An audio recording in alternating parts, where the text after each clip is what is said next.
How is post-void residual volume measured for bladder issues?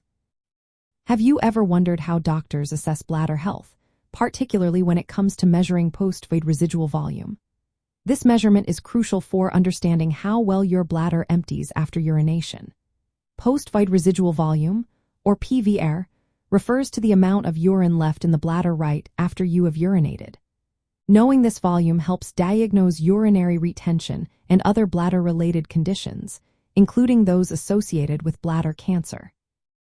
There are two primary methods for measuring PVR: ultrasound bladder scan and catheterization. Let's start with the ultrasound bladder scan. This is the most commonly used method because it is non-invasive. During this procedure, a healthcare provider uses a portable ultrasound device placed on your lower abdomen, just above the pubic bone. First, you will be asked to empty your bladder completely. Then, shortly after, the scan is performed to estimate how much urine remains. The ultrasound probe is typically positioned while you lie on your back.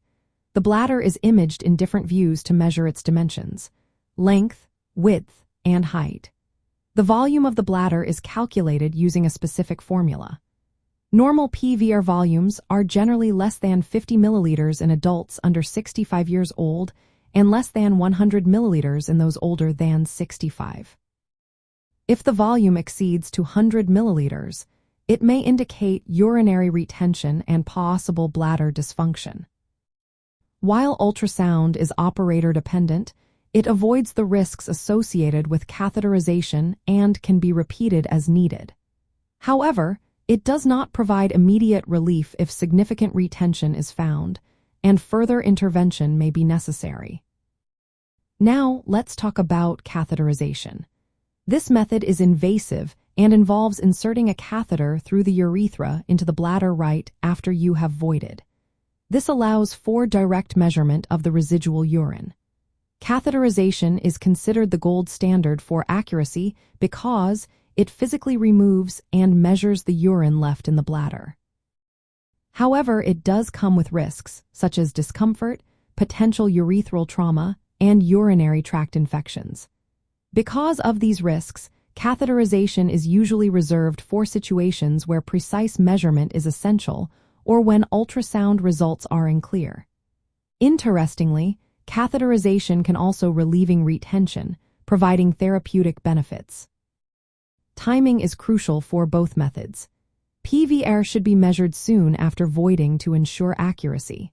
While there is no universally accepted cutoff for abnormal PVR, higher volumes may indicate bladder outlet obstruction or other dysfunctions. Measuring PVR is an important part of diagnosing lower urinary tract symptoms and can guide treatment decisions, especially for those with bladder cancer or related health issues. Both methods are typically performed as outpatient procedures, allowing you to resume normal activities right afterward. In summary, post-void residual volume is primarily measured through ultrasound bladder scanning or catheterization. Ultrasound is favored for its non-invasive nature, while catheterization is the most accurate but invasive method. Understanding these measurements helps assess bladder function and informs treatment strategies for bladder health and bladder cancer care. Always consult a healthcare professional for personalized advice regarding bladder health.